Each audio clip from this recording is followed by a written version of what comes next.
Gentili telespettatori di O Bianco o Nero, benvenuti a questa puntata. Insomma, dopo la pausa delle vacanze natalizie riprendiamo come consuetudine i nostri appuntamenti del lunedì. Lo faremo oggi in compagnia dell'avvocato Vittorio Bottoli, che ringrazio di essere con noi questa sera, del sindaco Rossella Olivo, sindaco di Romano Dezzelino. Buonasera. Quanto è bella Romano Dezzelino.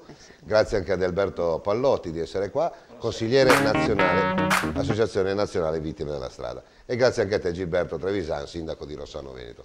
Allora, è bello portare un po' di sindaci perché sono la testimonianza della voce dei cittadini.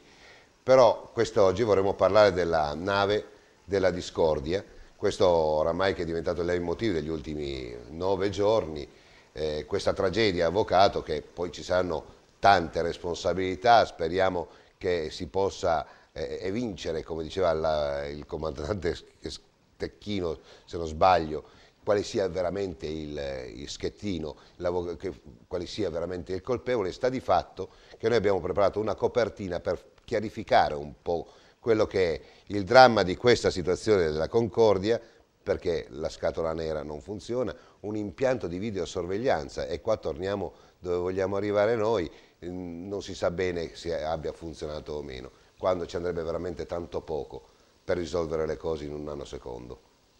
Questo credo che sia anche il suo volere, è vero?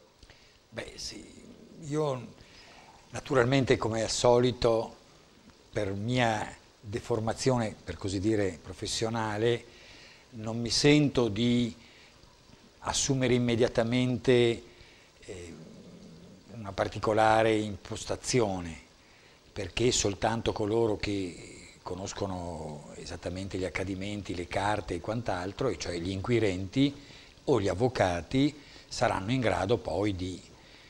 E però balza evidente, come si diceva una volta, ictu oculi, a colpo d'occhio, si comprende che certamente vi è una macroscopica responsabilità di colui che, non dimentichiamo, siamo a bordo di una nave, ha la totale e piena responsabilità di ogni accadimento che debba succedere.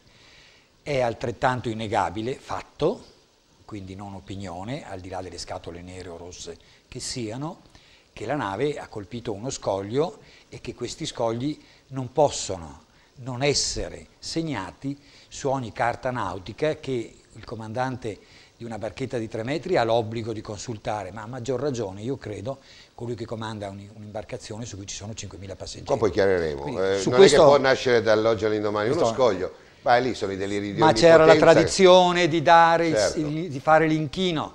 Allora il comandante dice: mi è stato imposto dalla costa che organizza le crociere perché è un modo di fare pubblicità e quant'altro. Questo è tutto un altro discorso, però tu sei l'unico in quel momento responsabile. Hai portato la barca su degli scogli che certamente erano segnalati, al di là delle carte nautiche sono segnalati da tutti i sistemi elettronici che devono essere in funzione, dicono addirittura che sono stati disattivati, ma se in ogni caso la responsabilità è sempre del comandante, a cui poco sarebbe bastato per allargarsi di un centinaio di metri e non provocare quello che ha provocato. Adesso poi dopo manderemo la copertina, così anche per Rossella Olivo sarà più, diciamo così, capibile questa trasmissione, ma emotivamente, da primo cittadino, come l'hai vissuta? Beh, emotivamente credo sono stata diciamo, scossa come tutti lo sono stati, non solo gli italiani ma tutti in genere, credo è stata vista a livello mondiale, quindi è una tragedia indiscutibile. Ho avuto un piacere sul fatto di notare che chi amministra un comune, e in questo caso mi riferisco al vice sindaco dell'isola del Giglio, è salito sulla nave ed è rimasto là sulla Costa Crocetta, ha aiutato, è sceso alle 5 del mattino, ha aiutato la gente. Quindi dico ancora una volta, comunque qui a ruoli come il nostro, adesso qua anche il collega di Rossano, effettivamente vicino alla gente in qualsiasi momento, perché in fin dei conti non era compito suo quello di salire, anche se lui faceva parte della protezione civile, non era certo compito suo quello di salire sulla nave e di aiutare queste persone. Nella copertina abbiamo parlato anche di questi invece, casi. Io credo che sia significativo, al di là di tutti gli aspetti, comunque di tutte le persone, perché poi noi tendiamo sempre a sottolineare gli aspetti negativi, quindi il capitano che ha abbandonato la nave, qualche ufficiale anche e così via, però abbiamo visto che ci sono state delle figure importantissime che invece sono rimaste là e senza fare, diciamo, assumere atteggiamenti da grandi eroi, in realtà sono stati degli eroi perché sono andati oltre quelle che erano le loro mansioni e hanno aiutato. Però io voglio sottolineare ancora una volta questo ruolo di questo vice sindaco, che dico effettivamente chi si trova ad amministrare un comune si sente proprio parte diciamo totale di una comunità e di ciò che accade nel proprio territorio, e lo ha dimostrato questo vice sindaco, che per me merita un plauso a tutti quanti, chiaramente coloro che hanno dato la loro, ma io ho trovato un gesto comunque significativo di come viene vissuto da noi il ruolo amministrativo. Quindi il politico sì, distante dalla gente, ma non il sindaco o chi fa amministrazione diretta. I sindaci sono coloro che beccano parole a destra e a sinistra. Gilberto, sono quelli attaccati al cittadino, dovrebbero essere così anche i consiglieri regionali, che perlomeno, o addirittura gli assessori che andassero dove li hanno presi i voti, insomma. La regione è già più lontana. È molto lontana. La provincia si allontana, la regione si allontana di più, lo Stato crea le grandi distanze.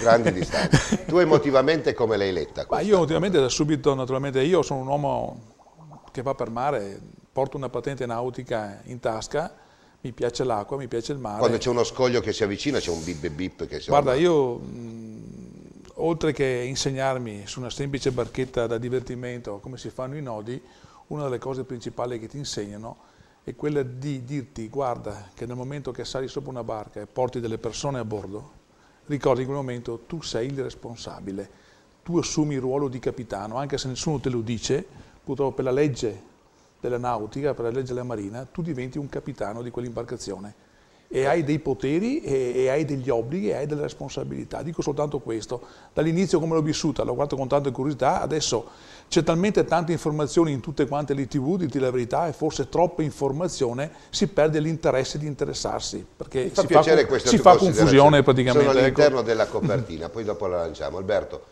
capitano può essere anche uno che va su un SUV che ha 5 persone a bordo, come un camionista che ne ha fatti fuori 5 in un colpo solo. Giustamente sentivo parlare i colleghi, perché anch'io sono amministratore, però da questo punto di vista mi metto dalla parte delle vittime.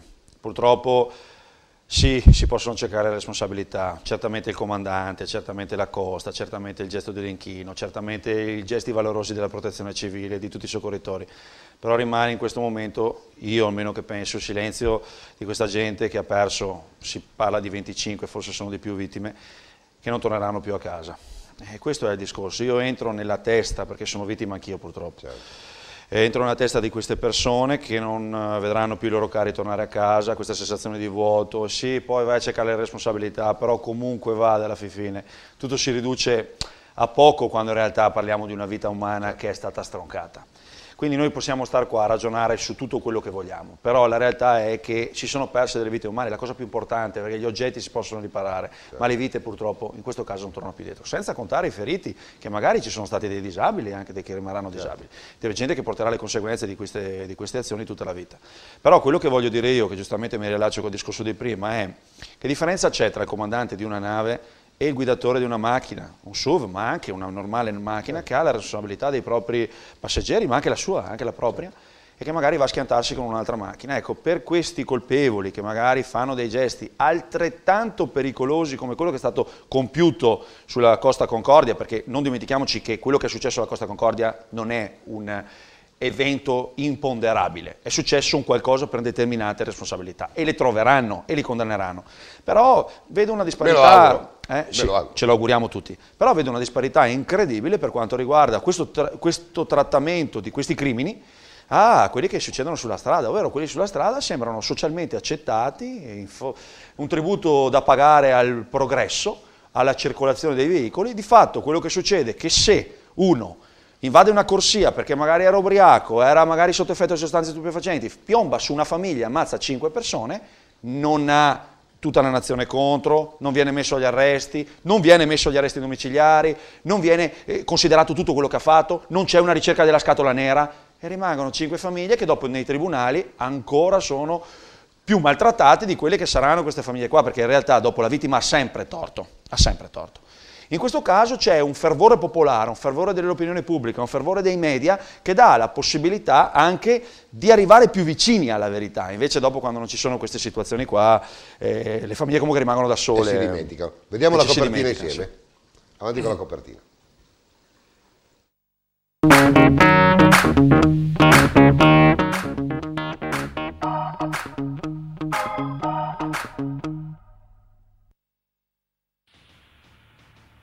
Oggi vogliamo trattare l'argomento della nave Concordia, che sta provocando miliardi di polemiche su chi ha avuto la responsabilità, e quindi si susseguono le notizie che denunciano questo o quel personaggio. I processi televisivi hanno da subito sentenziato di chi è la responsabilità. Il processo mediatico, che pericolosamente si sostituisce al lavoro dei magistrati, un'orgia di trasmissioni che si nutrono dell'orrore, tanta gente che segue con malata ossessione la tragedia. I telespettatori fino a ieri erano tutti avvocati per sentenziare il caso di Sara Scazzi. Oggi sono diventati tutti marinai professionisti. Stiamo assistendo, grazie al tantan televisivo, al turismo del terrore, con viaggi ed escursioni che vanno in visita del relitto, con dentro vittime che restano tali oggi come ieri e sicuramente anche domani. Ci chiediamo del perché l'informazione sia così malata di autoprotagonismo. Alla ricerca del colpevole e poi dell'eroe. Eroi di cosa? Quando la smetteremo di giocare sulle emozioni della gente e cominceremo ad analizzare il perché accadono simili sciagure? Salvare gli altri, rispettare le regole, non sono comportamenti eroici. Un comportamento corretto sarebbe quello di salvaguardare una informazione adeguata, chiara, una informazione che non preveda la vendita delle audience televisive o la vendita dei giornali. Semmai cercare di far chiarezza sui costumi e le deviazioni dei comportamenti di una umanità alla deriva, come la nave della Concordia, una umanità che giace sul fondale dell'indifferenza. Oggi più che mai si reclamano prove che possono fare chiarezza sull'incidente accaduto alla nave più grande d'Europa. Viviamo di grandezze, la misura infantile della grandezza, sinonimo di onnipotenza. Prove. Cosa vuol dire la parola prova?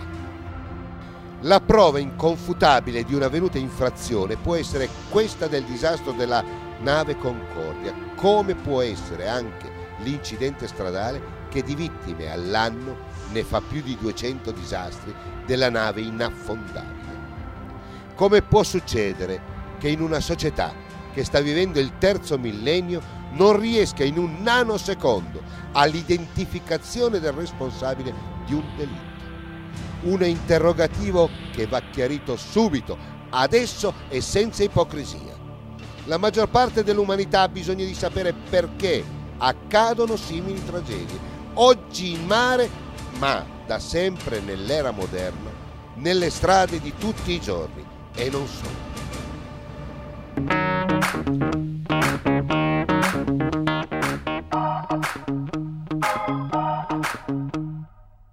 Bentornati in piazza. Allora, avvocato, io voglio un suo consulto.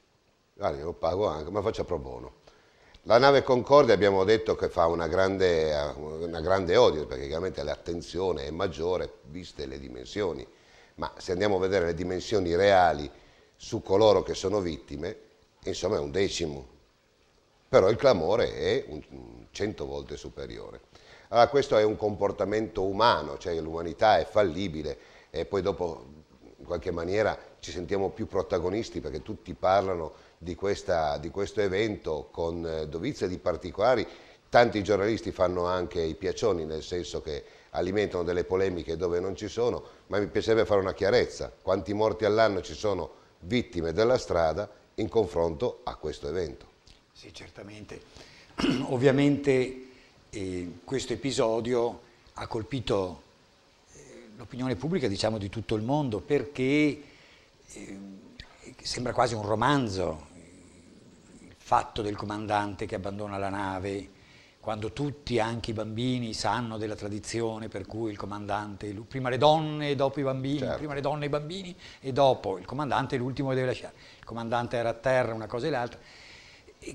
Vedere la nave davanti a quella scogliera che conoscono tutti i turisti del mondo è una cosa che ovviamente suscita interesse e attenzione anche per la mole di tutto quello che è successo. Ma certamente, come ha detto lei, noi invece abbiamo un altro dovere, che è quello di continuamente puntualizzare che questi eventi si ripetono ogni giorno a decine, creando un numero di vittime esponenzialmente enorme rispetto a quelle che abbiamo avuto grazie a questo fatto che è diventato così clamoroso in tutto il mondo.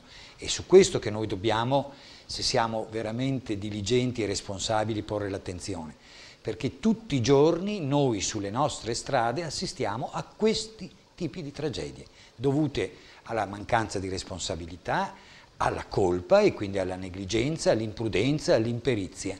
E quindi, quante volte l'abbiamo detto, ma quanto è utile ritornare su questo argomento.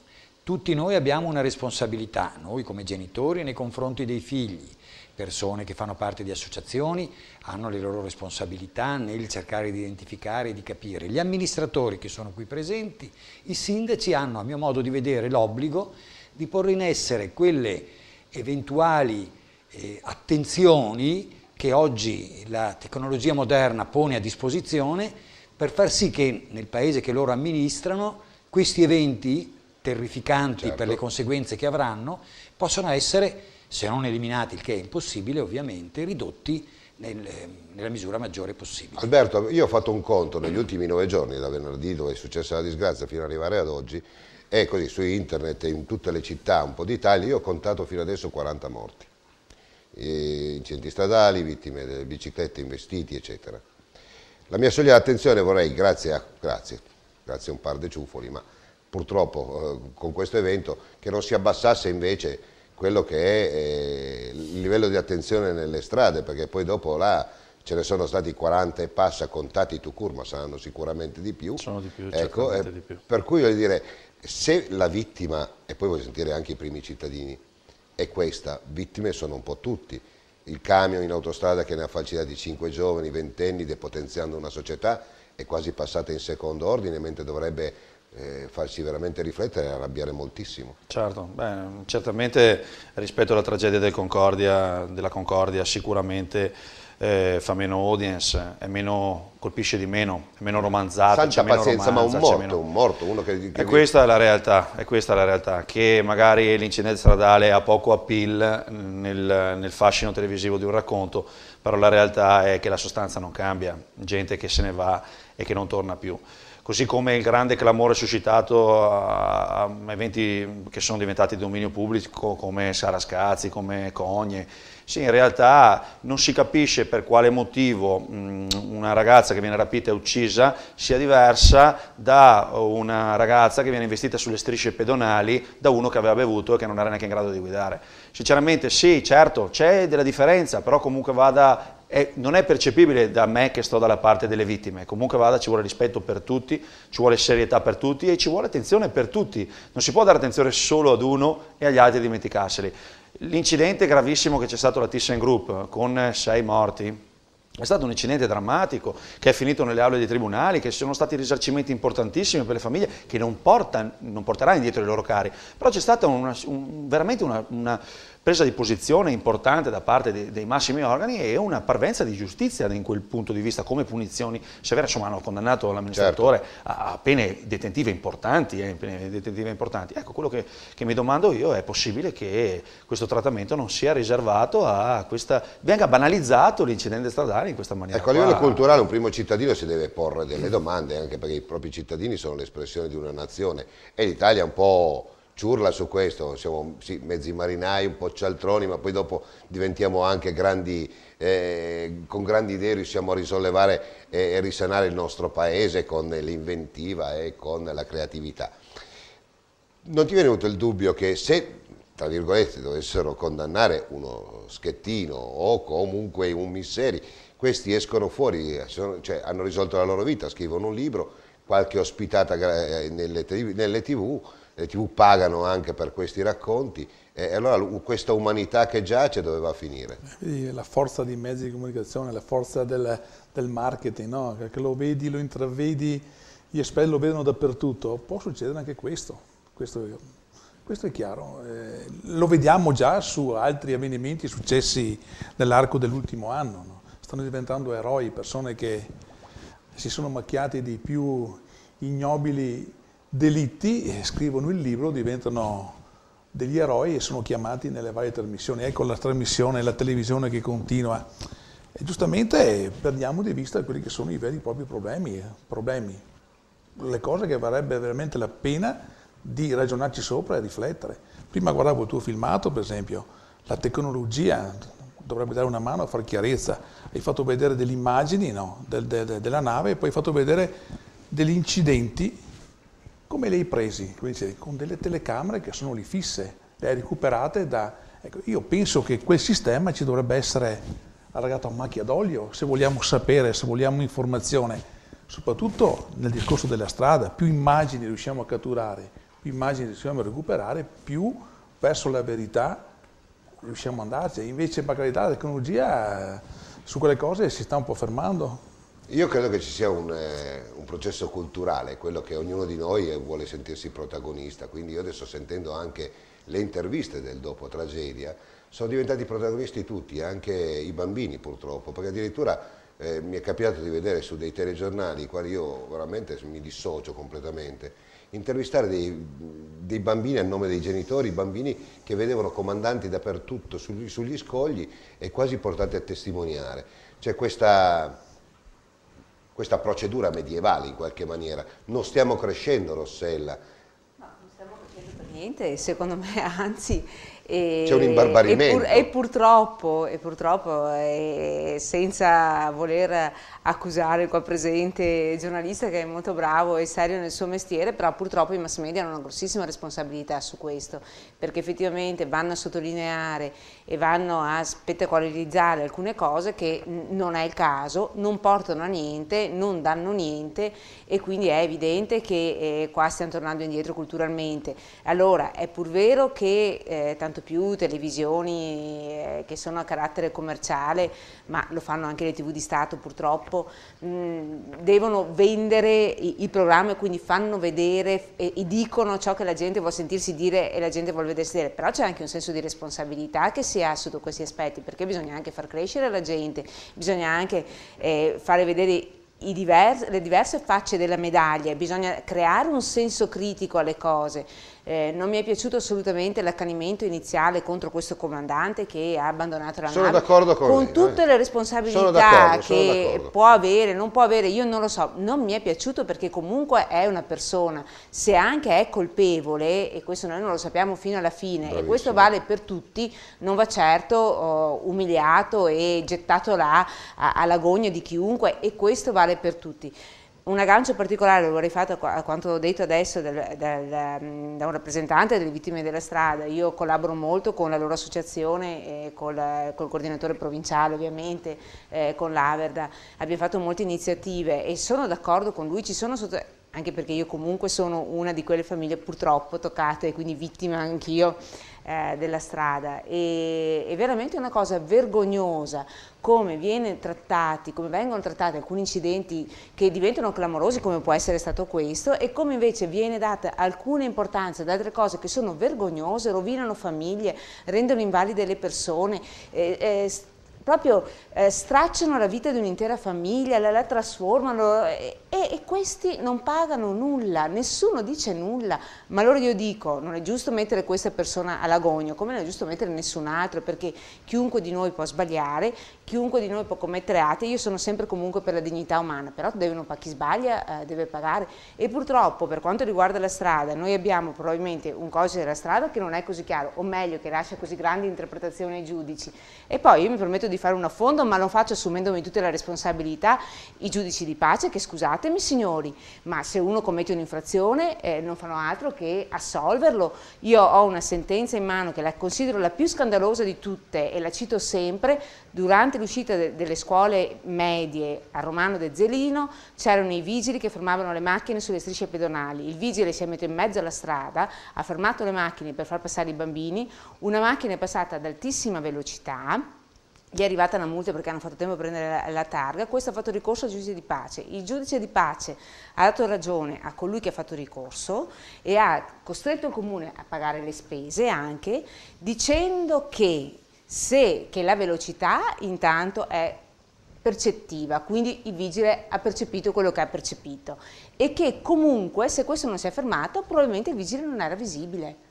Ma allora io mi dico, comunque tu davanti alle strisce pedonali, davanti a una scuola, mentre i bambini escono, avrai un minimo di senso logico di rallentare, no? E allora mi chiedo, faccio una domanda perché sennò sarò querelata, sicuramente vengo querelata. No, mi chiedo, una cosa che mi pare normale. Ma queste sentenze sono emesse così veramente sulla base di un giudizio serio o ti viene il dubbio che dico ma vengono emesse perché probabilmente si ha interesse che la gente ricorra al giudice di pace perché noi sappiamo che ad ogni sentenza che emette il giudice di pace c'è anche un compenso al giudice di pace, quindi cioè forse, io mi chiedo questo, me lo faccio come domanda, o c'è questo interesse? È una domanda più che legittima. Ho visto, noi abbiamo messo sul famoso Fotored, non il T-Red, dove i giudici di pace, non tutti, ma un paio ci hanno sempre dato torto quando hanno fatto sanzioni, i giudici togati ci danno sempre ragione perché dicono che è regolare, è previsto dal codice della strada, va bene così, nonostante questo i giudici di pace continuano a darci torto. Ma dico, ma è una cosa incredibile, questi due giudici di pace è una cosa incredibile, ma il codice della strada sarà unico per tutti? No, non è unico per tutti, per cui dico, allora... No, è interpretativo. Allora, è pur vero che ci sono queste situazioni reali, oggettive, dove non fa più notizia la vittima della strada, perché comunque si è abituati, e questo è brutto, siamo abituati ad averne e quindi passa così in secondo piano, però è altrettanto brutto sapere che non si ha dietro alle spalle chi dovrebbe, assieme ai sindaci, assieme a chi tutela il territorio, assieme a chi, cioè essere comunque rigido e ligio su queste cose, perché altrimenti non si va da nessuna parte. Avvocato, le lancia una bella domanda, io aggiungo, bastano 15 secondi, dalle immagini poco fa abbiamo visto un incidente stradale, 15 secondi per ribaltare la vita, uno muore in 15 secondi, no? Quindi si determina in questa manciata di secondi. Io credo veramente la vita della vittima, ma la vita dei familiari. Sì, ma mi piace molto, mi piacerebbe ritornare, rispondo subito alla sua domanda, su quello che ha appena detto il sindaco, che io approvo e sottoscrivo al 100%.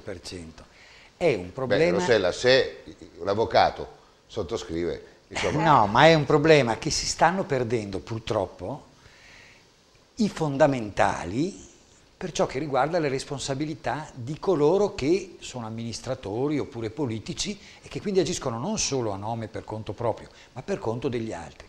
Io mi sono trovato in moltissime trasmissioni televisive di carattere politico dove parlamentari del nostro paese alla mia obiezione, ma vi rendete conto che malgrado l'articolo 1 della nostra Costituzione enunci solennemente che la sovranità appartiene al popolo, se io non ho poi la possibilità di nominare in quella che si chiama democrazia rappresentativa il mio rappresentante, significa che io sovrano non lo sono nel modo più assoluto?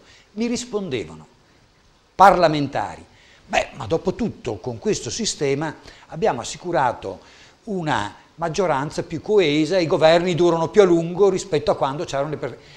Quindi è il principio fondamentale che un bambino delle elementari è in grado di capire, certo. Democrazia rappresentativa, quindi io devo nominare il mio rappresentante, il rappresentante deve rispondere a me perché rappresenta me, lui è un organo delegato e strumentale, io sono sovrano. Il parlamentare non lo conosce.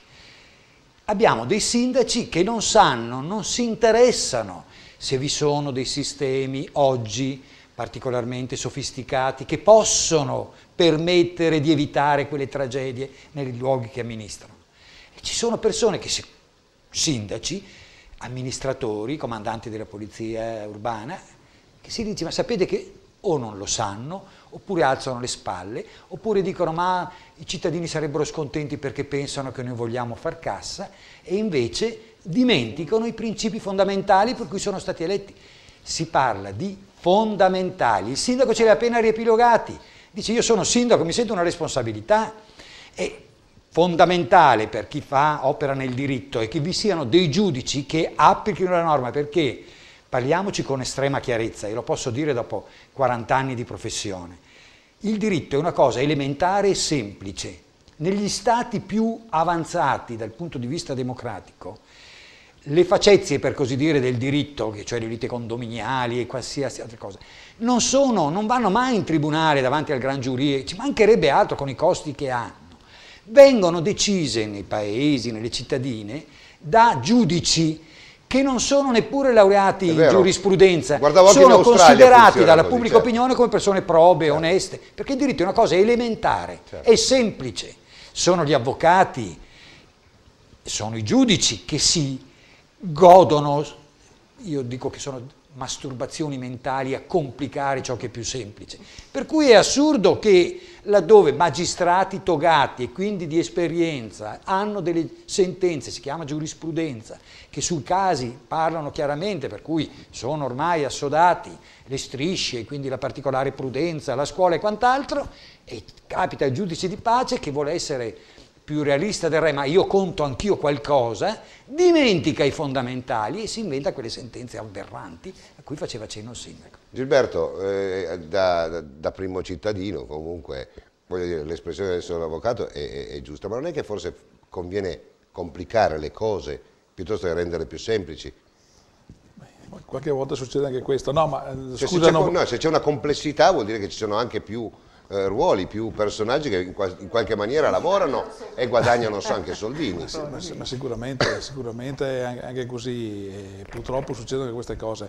Ho sentito un passaggio prima dell'avvocato che dicevano che noi amministratori abbiamo il dovere di accessoriare anche il nostro territorio in questo caso, no? Mi fai spendere una chicca veloce che va verso un sistema di sicurezza in tutti quanti i sensi, anche quello della strada. Allora, lo dico qui, è la prima trasmissione di Bianco e Nero quest'anno. Sì. Mi hai aspettato sull'ultima e mi fai partire con la prima. E dimmi che non ti voglio dire. Perciò, guarda, allora, scusa, dico soltanto, dico in anteprima, il mio paese piccolo, 8.000 abitanti, in questo momento è accessoriato di una rete LAN che ogni lampione del mio paese può ospitare nell'arco di 5 minuti una telecamera. Ciò vuol dire che io in questo momento posso avere un occhio di controllo su tutto quanto il territorio, su tutte le strade del territorio.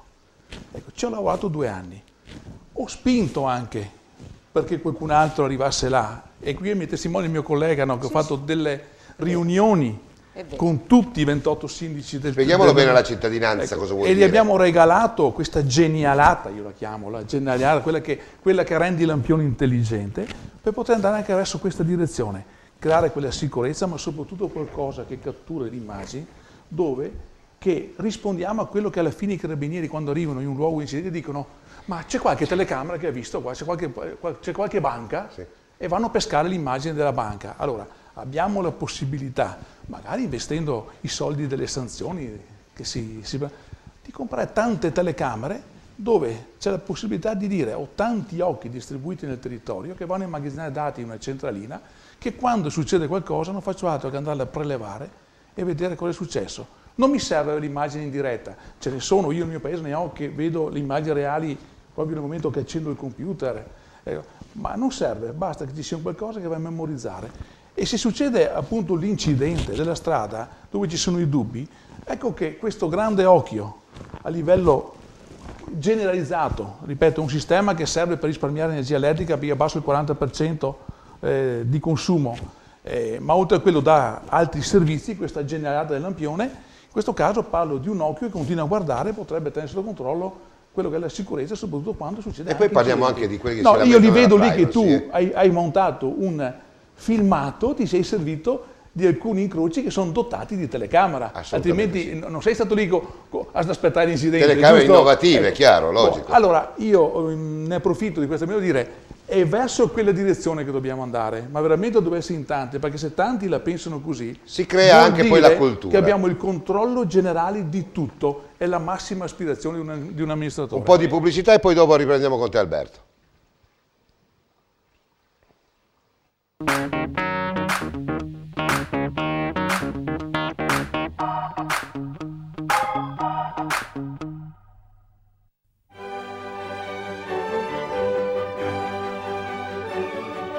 Sono Romano Cornale, testimone espiatore per l'Italia dell'Agostino Brauerei. Vi presento la mia cucina bavarese, con zuppa di porcini, il goulash con patate, lo stinco cucinato sul forno a legna, il radicchio con lardo e aceto di birra, e poi abbiamo il tris tipico della birreria e il famoso Weisswurster con la senape di Monaco e la Weissenberg. E per finire i dessert con la Sacher e la torta di ricotta. E il tutto accompagnato con l'Augustiner di Monaco.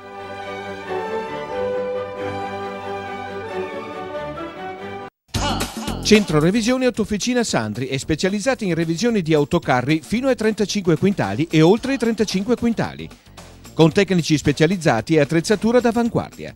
Autofficina Sandri la trovi a Belvedere di Tezze sul Brenta. Centro Revisione Autofficina Sandri la puoi trovare anche a Bassano del Grappa in via Schio 5, laterale di via Pecori Giraldi. A 6 km da Bassano del Grappa troverai il fascino e l'emozione di un sogno all'hotel ristorante I Cavallini. Il ristorante, dotato di 60 coperti, è in grado di ospitare cene private, cene d'affari e incontri di lavoro o ricorrenze in genere. L'hotel ristorante I Cavallini dispone di 15 camere di recente ristrutturazione per una ospitalità ad alto livello. Hotel ristorante I Cavallini.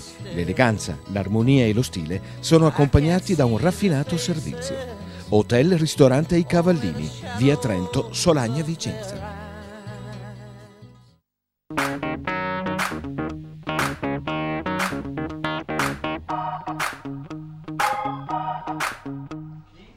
Rientriamo in studio, intanto qua continua la discussione, si parla di privacy con questi marchingegni, anche Alberto, la privacy, ma oggi mi pare che con gli iPhone addirittura io so chi è e dove è la tale persona, per cui voglio dire, stiamo parlando veramente di aria fritta, insomma.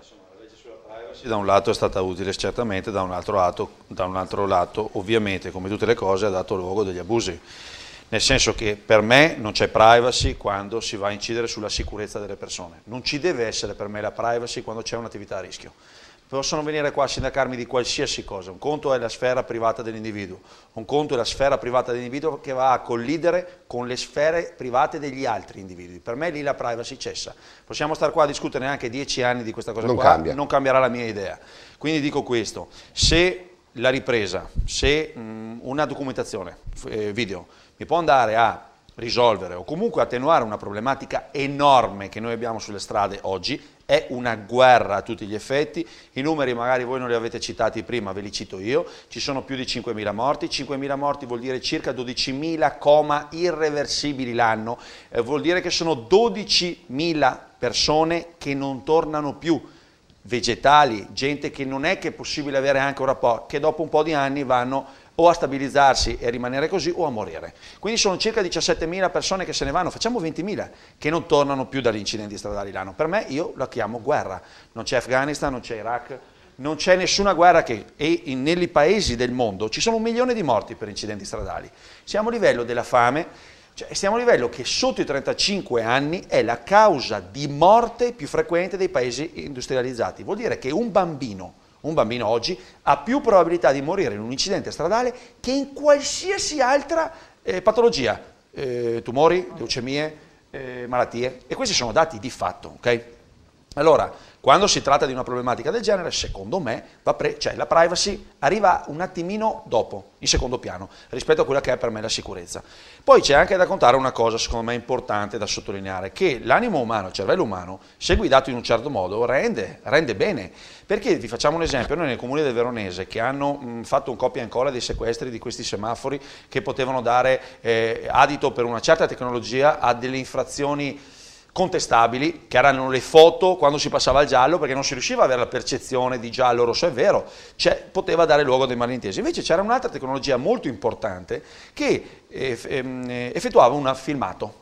Il filmato è incontrovertibile, possiamo star qua a discutere quanto volete, ma se vedete i filmati li vedete, ce li avete qua, li avete fatti vedere. È finita, non si vede, non ce ne sono tanti discorsi da fare. Ecco, è stato fatto purtroppo dal PM di Verona, che noi abbiamo contestato più volte, è stato fatto un copia e incolla delle varie provvedimenti, che tra l'altro sono anche legittimi, perché però i copia e incolla non vanno bene per quanto riguarda nei tribunali. Comunque insomma sono stati sequestrati tutti.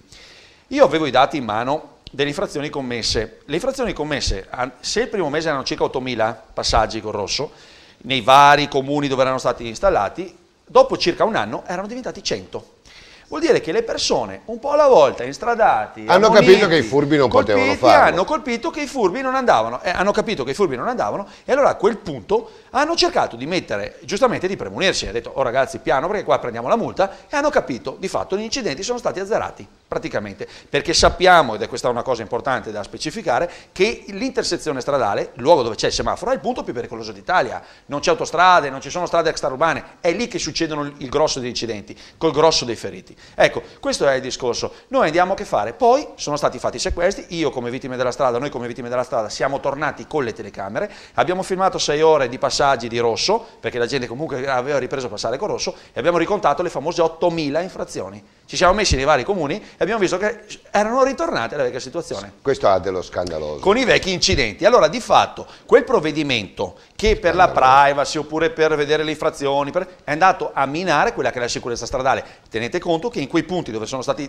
tolti i sequestri, prima non c'era più un incidente, adesso sono ripresi. Ed è quella la cosa incredibile. Qua abbiamo a che fare con il territorio locale, perché alle persone non piace prendere le multe. Chiunque si lamenta della multa presa, andavo piano, non andavo forte, non c'era nessuno, e non è possibile, ma siamo in uno stato di polizia. Ne ho sentite l'impossibile, perfino genitori che vengono alla motorizzazione, in prefettura alla mattina, col figlio che ha la patente ritirata, e sono lì che urlano come matti perché il figlio ne ha ritirato la patente e lui deve andare a lavorare, quella. Non si rendono conto che, l'ho detto 1000 volte, meglio che un figlio torni a casa senza patente che torni a casa solo la patente, e che il figlio sia nelle celle mortuarie, perché questo è il problema che i genitori non riescono a capire, ed è il problema culturale della famiglia, che è questo, che è la perdita dei valori che abbiamo, i genitori che sono lì preoccupati di regalare la macchina al figlio, la bella macchina che ancora di più, quando in realtà non hai fatto fare un corso di guida sicura al figlio. Ipertecnologica. Questo è il discorso, cioè come fai a pretendere che tuo figlio possa avere una percezione a 18 anni, che si è appena messo alla guida di una macchina che magari ha le insonorizzazioni, l'ABS, ha una certa struttura d'abitacolo interno, te ne rendi conto della velocità che fai, sai solo quando vai a sbattere.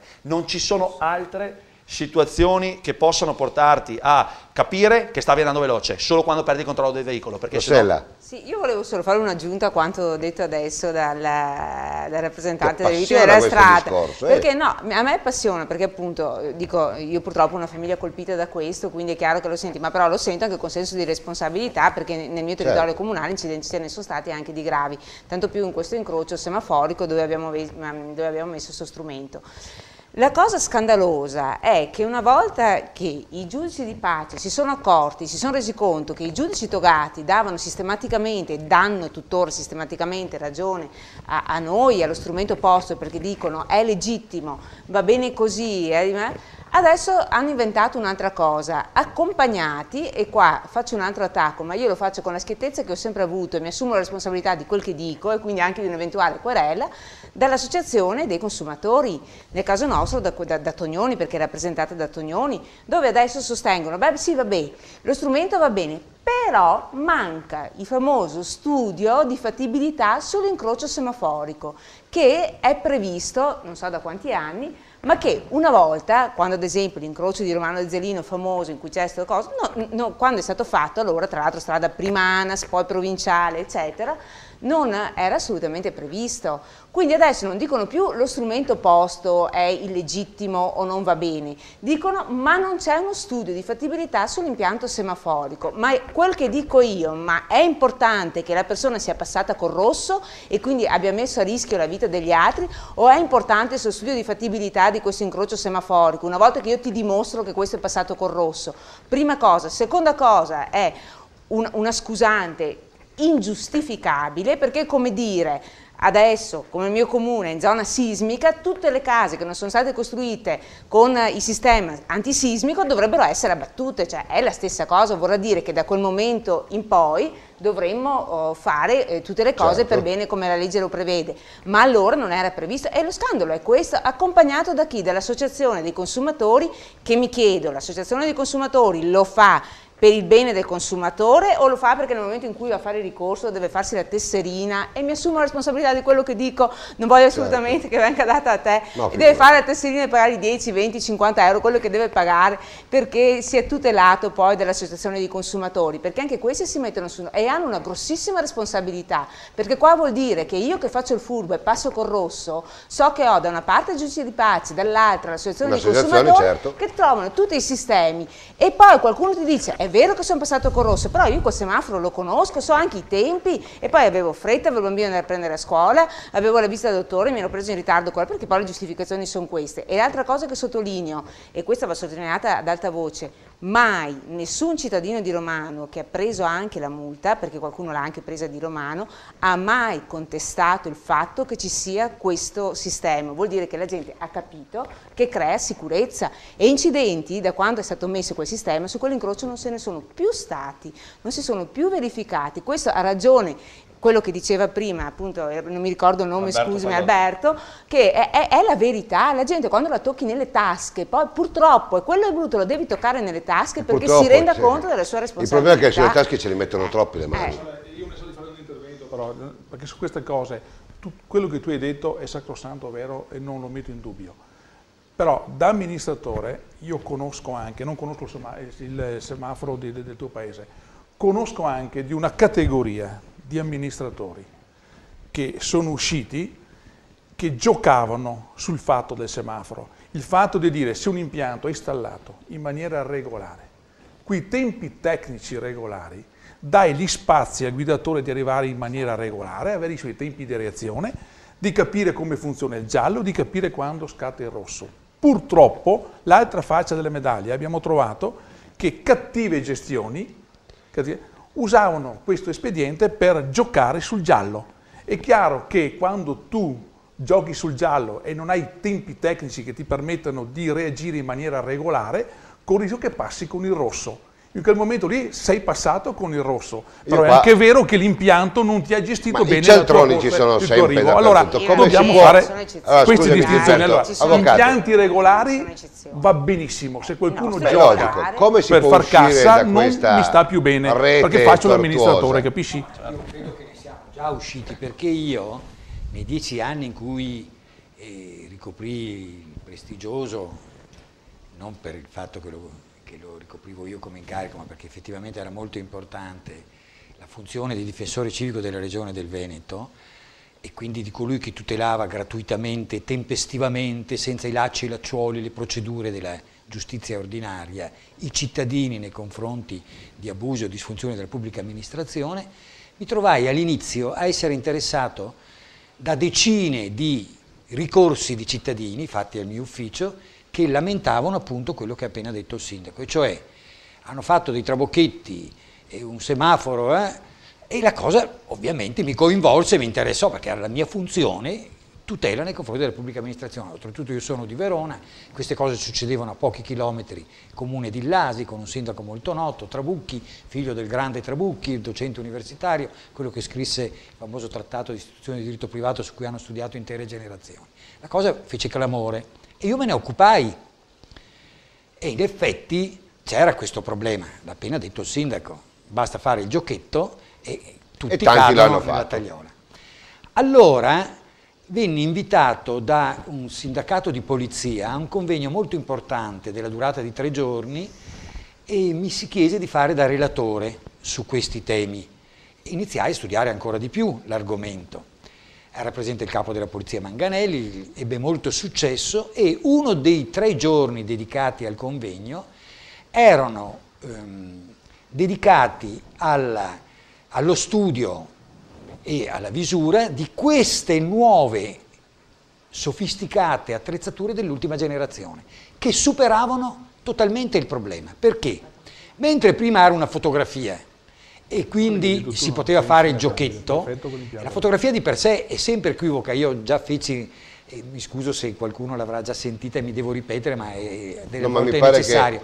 Se io vengo colto, se io pugnalo mia moglie, voglio fare un mia moglie, voglio ucciderla, e la pugnalo e vengo fotografato, io posso sempre giustificarmi dicendo: ho sentito mia moglie urlare, mi sono precipitato, mi sono avvicinato a lei e quando ho visto che c'aveva il pugnale l'ho estratto e in quel momento c'è la fotografia. Nessuno potrà mai dire se io stavo infreggendo il colpo, se lo stavo estraendo il pugnale. Ma se c'è una telecamera che riprende tutta la scena, non ci sono equivoci. Adesso le nuove tecnologie fanno sì che venga fatta una ripresa con la televisione, quindi senza la fotografia, ma con un insieme di fotografie che fanno vedere esattamente come avvengono i fatti, cioè la macchina che si avvicina. Si vede che c'è il verde, poi si vede che c'è il giallo, poi si vede che la macchina continua, poi arriva il rosso e la macchina continua, ma il rosso è ancora a 50 metri di distanza. Quando lei mi racconta queste cose, io dico: perché mi invito tutti i mesi? Perché ogni volta rimango incantato, è talmente semplice. Ma perché è il discorso di prima. Mancano i fondamentali. I giornalisti, che avrebbero il compito di informare, hanno fatto un'enorme confusione perché non hanno la voglia neppure di applicarsi, di dire: aspetta che studio un attimino l'argomento. Non può essere che tanti giornalisti debbano essere amico di questo, di quel sindaco. Ma sì, perché poi c'è l'opinione pubblica, c'è l'associazione consumatori, bisogna cavalcare l'onda. Può succedere, Rossella, secondo... No, ma succede. Secondo me su queste cose, come parlavamo prima ricollegandoci all'argomento in cui si è partito la nave, no? Si tenta di cercare di far clamore anche a livello di mass media, quindi dei giornalisti, per avere qualcosa di cui parlare o qualcosa di cui sparlare, diciamo così, perché purtroppo la gente è affascinata da questa cosa. Poi ci sono alcune lobby, scusatemi ma è così, che si costruiscono nel tempo, negli anni nel nostro territorio, che sono forti, quindi non si possono toccare o non si possono dire state facendo qualcosa che non va bene. Il convegno di cui parlava adesso l'avvocato sicuramente è stato quello di Padova, i 3 giorni alla fiera, che ho partecipato anch'io, c'era anche la presidente nazionale tra l'altro dei consumatori che ho conosciuto là, ho partecipato anch'io proprio perché avevo uno di questi strumenti, quindi avevo piacere partecipare. Ed è stato molto interessante sotto questo aspetto, quindi veramente è stato chiarificatore per uno che voleva capire le cose. Ma se poi ti dicono ok, lo strumento va bene, ma poniamo in discussione l'incrocio semaforico o come è stato posto il semaforo perché non c'è uno studio di fattibilità, e allora dimmi, se non è pane e polenta, comunque in qualche modo non deve andare bene, e tuteliamo chi a questo punto? Ma chi tuteliamo? Ritorno alla domanda iniziale che metto col punto di domanda per evitare querele: tuteliamo i giudici di pace, che così la gente è motivata ad andare a fare ricorsi perché prendono ragione. Abbiamo visto che adesso che hanno messo la tassa per fare ricorsi ai giudici di pace, mi sembra di 30 euro, 20 euro, non è alta, comunque sono dimezzati i ricorsi ai giudici di pace perché prima erano gratuiti, quindi certo, è chiaro, no? Loro devono anche dar ragione alla gente, se no la gente non fa ricorso, ed è un cane che si morde la coda. L'associazione di consumatori, questa associazione di consumatori di cui faccio riferimento, non alle altre, gioca su questo perché ha motivo di farsi conoscere, di farsi una pubblicità, se vogliamo gratuita, ma in realtà costosissima perché la fanno sulle spalle dei cittadini. Mi si deve spiegare perché io difendo una persona che passa con il rosso. Io vorrei vedere se in quel momento un giudice di pace, e non glielo auguro assolutamente, o un rappresentante dell'associazione dei consumatori, in quel momento che passa sull'incrocio semaforico una macchina con il rosso, un camion, un furgone, dovesse investire il proprio figlio che sta attraversando sulle strisce pedonali con il verde, vorrei vedere se ragionerebbero ancora così. Questa trasmissione chiaramente ha diritto di replica per coloro che hanno voglia di intervenire, quindi siamo aperti, però dicevi una cosa interessante: non bisogna farle perché a te non capita mai, perché abbiamo visto le cose accadono. Io adesso vorrei dalla regia vedere la nave dall'interno, quando era una nave stupenda, tecnologicamente avanzata, con degli arredi veramente eccezionali. Mi rifaccio al discorso di Alberto, che si tende a regalare al figlio la macchina ipertecnologica. Adesso poi affronteremo il discorso della scatola nera in un'altra puntata, se ti va bene Alberto, con tutti quanti le croci e le delizie di questa nuova legge che dovrebbe passare in vigore. Cioè, vedere come comunque anche l'alta tecnologia, se poi dopo non è spesa con prudenza, serve a poco, avvocato. Beh, questo è ovvio. e ripeto, bisogna sempre ritornare. Noi vediamo che questa è una nave che tecnologicamente era la più avanzata del mondo, con strutture a bordo di prima eccellenza, con un albergo volante di 12 piani, con una strumentazione a bordo eccezionale al contempo, con tutti i più grandi ritrovati, però è successo la stessa cosa, quindi voglio dire, alla fine al centro c'è sempre l'uomo, questa umanità che pare che non sia più una cosa importante, ma al centro ci deve essere l'uomo è il sempre principio l'uomo. di responsabilità, perché le cose del semaforo di cui ha appena parlato il sindaco, di cui abbiamo parlato sino adesso, l'episodio di questa nave sono gli stessi episodi del bambino che viene rimproverato o che prende una nota da parte del professore perché non ha studiato, non ha preparato il tema, non ha svolto l'argomento e tal, e il genitore che arrabbiatissimo va, insulta l'insegnante, chiede di parlare col preside, addirittura arriva alle mani perché ha osato toccare suo figlio. Invece di insegnare, io mi ricordo quando ero ragazzo che tornai a casa e dico ma il professore ha sempre ragione e tu ricordati che hai sempre torto. Potrebbe essere anche che una volta tanto lo studente abbia ragione, certo, il professore torto, però... ma è il principio, in quel momento la responsabilità è sua.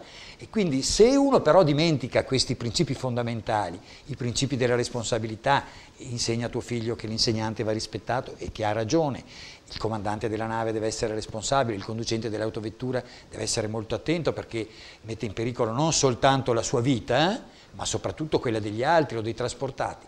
Se dimentichiamo questi principi fondamentali, l'amministratore che fa confusione tra un tipo di attrezzatura ed un'altra, perché non ha voluto neppure informarsi, il giornalista che fa a sua volta confusione, il magistrato che fa il pasticcione e che fa il copia e incolla, come diceva Alberto. Tutte queste sono mancanze di responsabilità che portano poi a quella degenerazione. Attenzione, e ho finito, responsabilità anche dell'individuo, non soltanto di coloro che hanno il compito, gli amministratori, politici o d'altro, perché anche quelle trasmissioni televisive che hanno questa enorme audience, che altrimenti non la farebbero, su quei delitti di cui io non ricordo neanche i nomi, perché è una cosa talmente aberrante per me, ma ogni tanto facendo zapping, andando a cercare l'argomento che ti interessa, e rimani come affascinato dall'orrore, perché vedi sempre le stesse facce, e c'è magari partecipa alla trasmissione sul delitto efferato del bambino, della violenza carnale o d'altro, c'è un giocatore di calcio, piuttosto che cioè le persone che assolutamente non c'entrano nulla e tutti devono dire la loro. Ma la responsabilità a quel punto non è soltanto di chi conduce quella trasmissione e la organizza. Ma cosa diceva il sindaco? Tutta quella gente che ormai, quei genitori che sono disabituati all'educazione e siamo quasi in conclusione. Una domanda che poi dopo passo la parola anche ad Alberto, volevo farvi l'ultima domanda congiunta. Sul caso di Sara Scazzi, alla fine rischiamo che tutti e tre gli attori vengano usciti fuori perché non c'è una prova. Potrebbe anche succedere il paradosso. Non sarebbe elegante, ma potrei scommetterci che non ci sarà nessuno responsabile alla fine, proprio per questo sistema Quindi anche un contadino può diventare intelligentissimo, sì, grazie. Chiara Poggi insegna. Chiara Poggi siamo arrivati già all'appello. Non c'è nessun omicida di Chiara Poggi. Perché non c'è la prova che l'abbia fatto. Non c'è la prova. Sa quanto male ha fatto per chi ha operato nel diritto e sa la delicatezza di un processo, perché quello che deve pervenire il processo non è la verità assoluta, quella si può arrivare magari per mezzo della tortura, che una volta era ammessa, adesso grazie a Dio non è più ammessa, si metteva la persona, l'imputato, ai tormenti perché sotto l'effetto della tortura diceva la verità. No, quella che interessa è la verità processuale, quella che esce dalle carte. Ma voi avete un'idea della confusione, di quanta sabbia è stata buttata negli ingranaggi che già di per sé sono complessi della giustizia attraverso queste centinaia di trasmissioni, perché non dimentichiamo che vi è una giuria popolare che giudica questi reati, perché i reati più gravi sono di competenza della Corte d'Assise. Mi viene da sospettare che l'avvocato che era là poi è andato in un altro... Avvocati che vanno... Una volta era sacro il silenzio dell'avvocato, diceva il suo caso non se ne parla, mi ricordo giovane di studio, il mio professore mi diceva... Facevo anche io i processi dove c'erano i giornalisti, non si parla mai con i giornalisti, studia i tuoi processi e parla quando sei nell'aula di giustizia. Adesso gli avvocati che vanno a fare, gli avvocati tradiscono il loro mandato perché ovviamente danneggiano anche coloro che dovrebbero tutelare parlando alla televisione, è ovvio.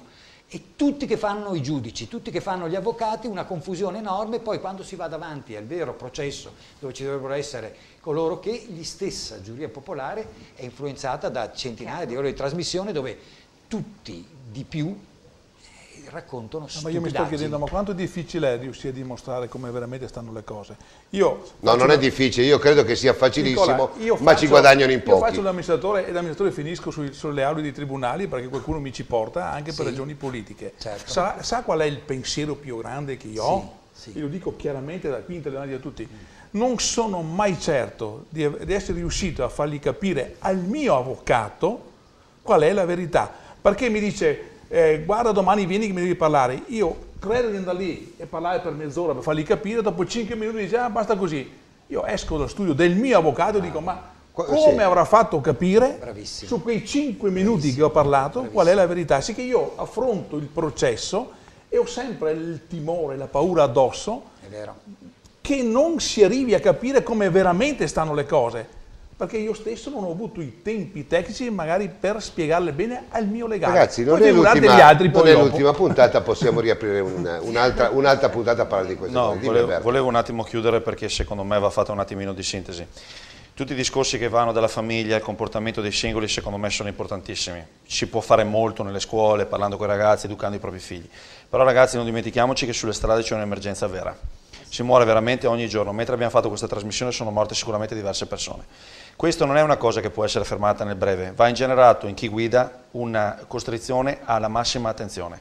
Oltre che a una attenzione massima nel rilasciare le patenti ai soggetti che sono compatibili con la guida. La patente non è un diritto incostituzionale, ma è una possibilità, una licenza data dallo Stato e deve essere controllato se la persona è in grado di guidare. Però ragazzi, in questo momento vanno fatte delle opere sulle strade, perché qualche amministratore a livelli grandi mi ha detto scusate, quando noi protestavamo per la pericolosità delle strade, mi guardavano e mi dicevano volete che mettiamo a posto tutte le strade d'Italia? Allargando le braccia come per dire i soldi e tutte queste cose qua. Allora, abbiamo un problema strutturale, il traffico è cresciuto, le strade sono cresciute in maniera dove potevano crescere, i centri storici non sono più adatti, sono stati progettati per andare col carretto, non con le macchine, quindi di fatto sono ambienti molto pericolosi, però questo ci porta a dover ingenerare nell'utente della strada il livello massimo di attenzione. Non è permissibile pensare che uno possa mettersi alla guida scrivendo un messaggino col telefonino o telefonando o fumando o andando dietro all'autoradio oppure con macchinari di distrazione come autoradio, televisori, DVD, ce ne hanno tutte. Ma dimmi come cacchio fanno guardarsi la televisione? Questo che voglio dire io è che dobbiamo per forza mettere mano alle strade, nel senso di monitorare le strade almeno nei punti più pericolosi. Le telecamere nei punti più pericolosi non ci sono.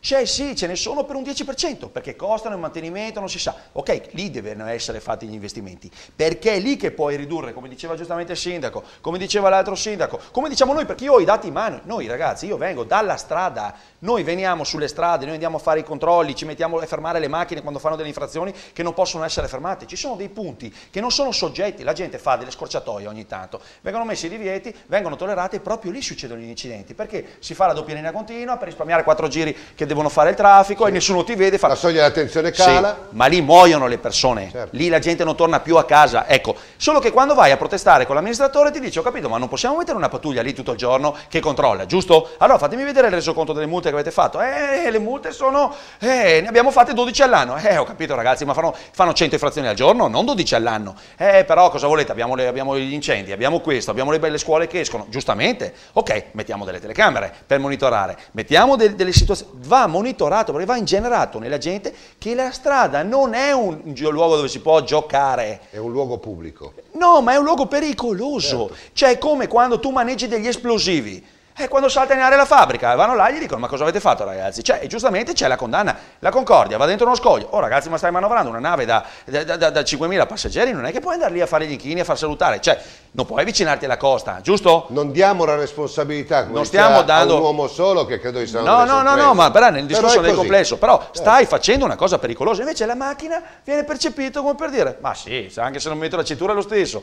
Cioè, hai capito il concetto? Anche se faccio una telefonata è lo stesso, anche se mio figlio scorrazza per la macchina senza cintura di sicurezza, tanto che problemi c'è, faccio 100 metri, ecco, è proprio in quei 100 metri lì che la gente muore, è proprio in quei 100 metri lì che succedono le tragedie, che dopo dice, oddio, nessuno sa niente, facevo una manovra in casa, mio figlio mi è sbucato dietro e l'ho schiacciato, queste robe qua le vedete sui giornali di tutto il giorno. Siamo proprio in chiusura, allora abbiamo detto, questa nave ipertecnologica dove il centro dell'uomo e dell'attenzione dei media è sempre mai l'umanità, ma sempre il prodotto che dobbiamo vendere in qualche maniera. E qua poi torniamo alle macchine ipertecnologiche che alla fin fine non è che portano l'uomo al centro. Noi ci auguriamo che in prossima puntata verrete ancora a testimoniare con la vostra presenza questo tipo di trasmissione, perché ce n'è bisogno, vero avvocato? E quindi noi diamo l'appuntamento chiaramente a lunedì prossimo. Per chi volesse invece parlare un po' di sport e guardare un po' di ciclismo, l'appuntamento è per giovedì con Scratch, quindi sempre su Veneto TV e sul canale 839 di Sky. Io ringrazio l'avvocato Bottoli per essere stato con noi, grazie anche a lei sindaco, non la vedo più spesso in televisione, lei? Un po' sentiamo la mancanza. Su un emittente, non sì, ma lei però è una che ossidosa, sì. Troppa televisione fa male, altre, abbiamo visto che troppa televisione fa male. Grazie Alberto Pallotti, grazie anche a te Gilberto Trevisan, l'appuntamento è per lunedì prossimo. Buon ritorno e buon rientro nelle vostre case.